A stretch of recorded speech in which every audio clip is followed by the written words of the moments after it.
Welcome, Max here to talk about one of my favorite entertainers, The Rock. Why am I still defending The Rock right now? Well, I don't. I'm going to cover my bases here. Let me play the intro. Warning, this video contains rumors, speculation, strong opinions,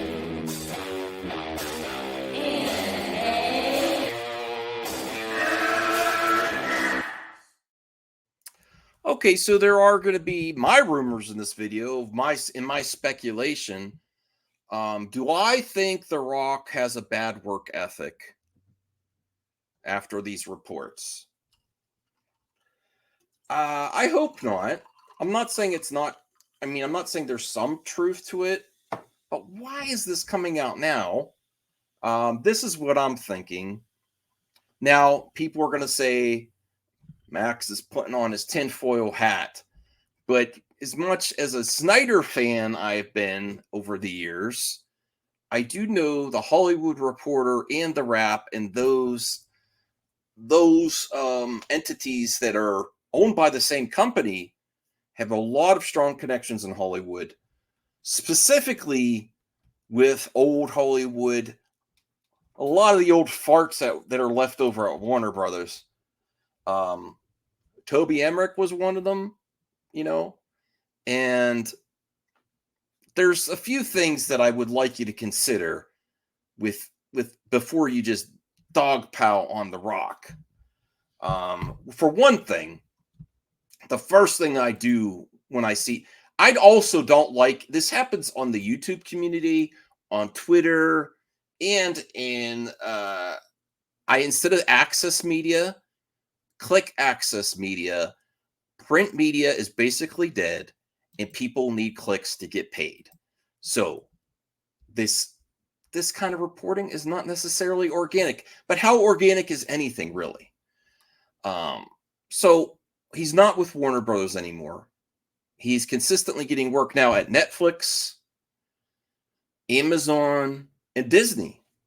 And they haven't had any reports, but something that's significant that just happened that is making Hollywood look horrible is WrestleMania. WrestleMania this year had amazing numbers. This man is in charge of that. And WrestleMania, or WWE, is not just going to be on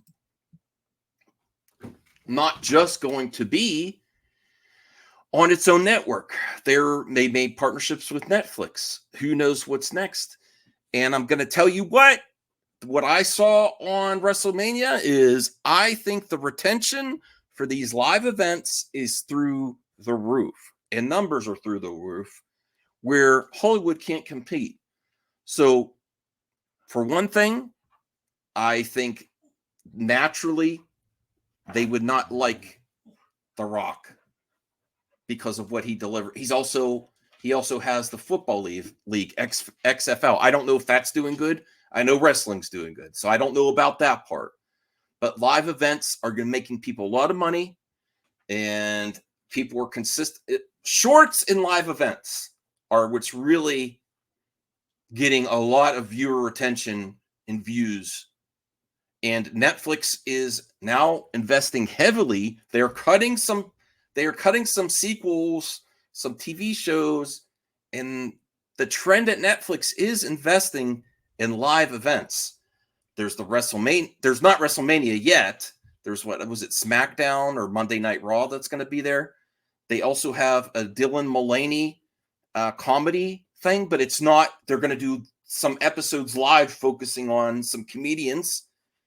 And there's also the Jake Paul and Mike Tyson event. And these are, in my opinion, going to really outshine what Hollywood is providing and the prices the production costs. So now, like it or not, you might say I don't like live events like that. I like movies. I like TV series.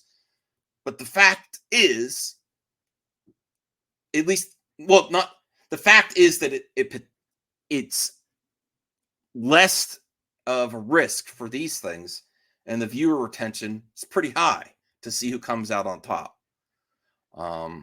Easier to pull off. It's not reality TV, so that's a plus for me.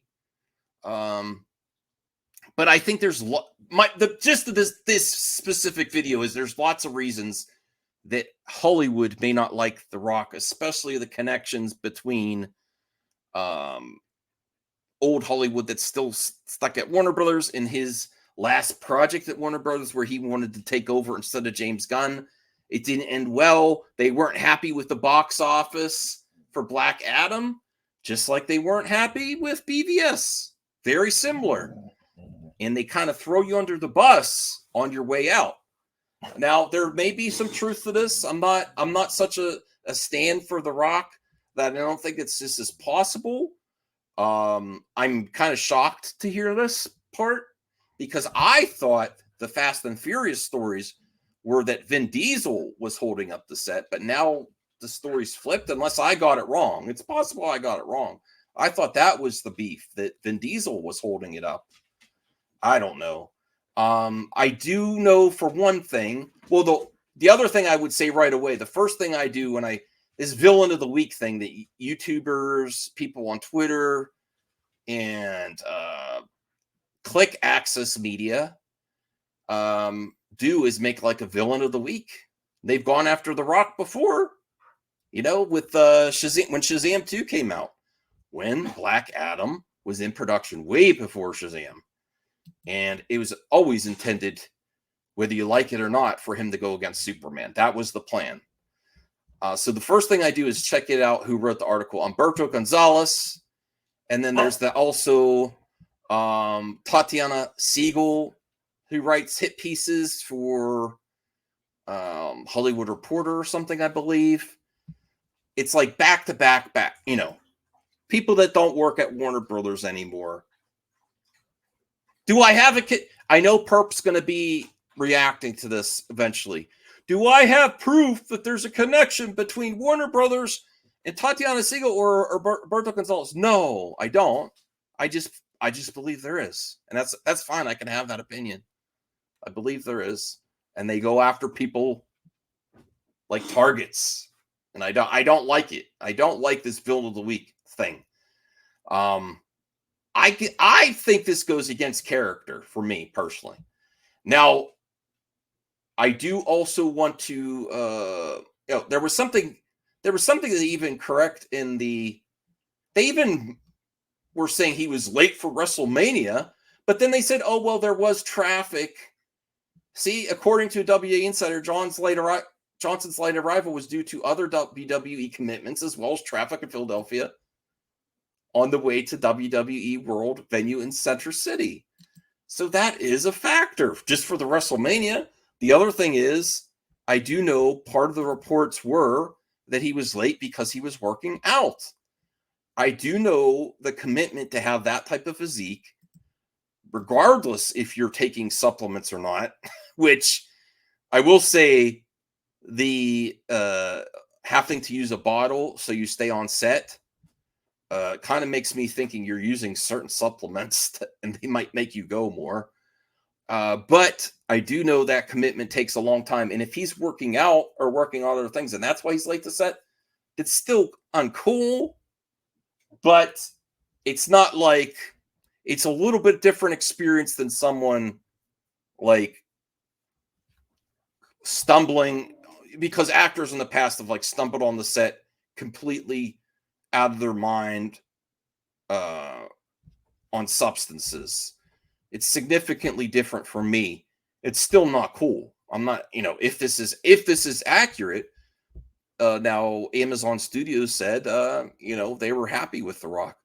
I do know a lot of people are still hiring him, and I do think that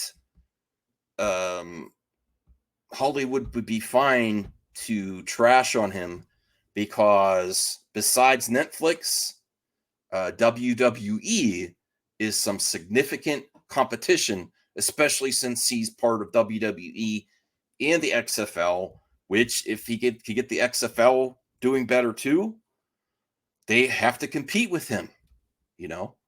And maybe there are some people sore that he went to Netflix with his live event and not Max or Amazon. I don't know. This is all speculation. I don't have any proof. It's just how I feel, and I wanted to throw it out there. If you want more videos like this, please like, subscribe, comment, hit that notification bell, and tell me your thoughts on this. Am I completely off base on my speculation that Hollywood's not happy with The Rock right now? I mean, this all started with the Shazam and the Black Adam, which I give him a lot of credit for trying. A guy that shows up at Comic-Con in costume to promote the movie when DC was on flames and still gave a good box office. I just find it a little bit harder to believe he's such a nightmare to work with. I don't know. I could be wrong, though. I'll see you in the next video. Have a good one.